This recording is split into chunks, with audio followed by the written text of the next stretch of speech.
Malcolm Turnbull has declared he can lead the coalition to the next federal election because he is capable of sorting out contentious issues such as same-sex marriage and energy, as Parliament braces for the potential resignation of Jacqui Lambie over dual citizenship concerns.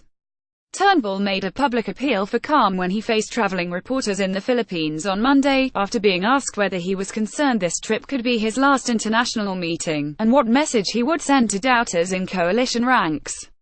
Back in Canberra, the Senate was awash with speculation after a chaotic opening day on Monday, that Lambie was on the brink of resigning because her father was born in Scotland. If the Tasmanian senator quits, as many Senate colleagues anticipate, she will join two Greens, the deputy leader of the National Party, Fiona Nash, One Nation's Malcolm Roberts, and the Senate President, the Liberal Stephen Parry, among senators who have fallen foul of the constitutional requirements under Section 44. Pressure on Turnbull has intensified after the latest news poll charted a 5-point drop in the Better Prime Minister rating, a metric where he normally dominates his opponent, Bill Shorten.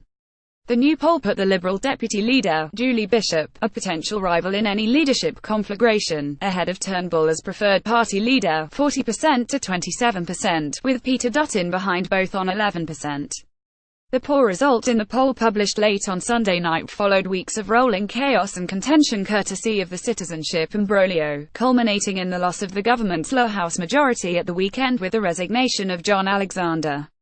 Turnbull has also been on the receiving end of public criticism from internal enemies as the citizenship crisis has intensified, and he has recently suffered cabinet leaks about the government's internal deliberations over a new disclosure regime which is likely to trigger a number of fresh referrals to the High Court.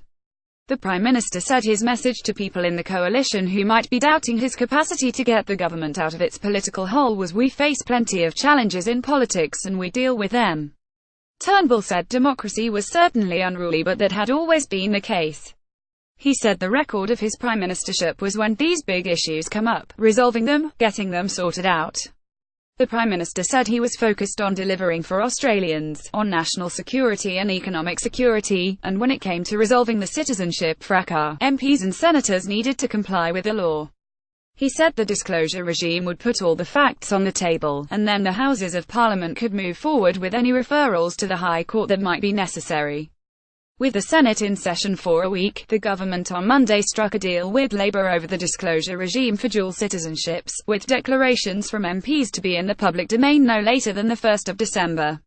It also achieved a largely smooth transition to a new Senate president.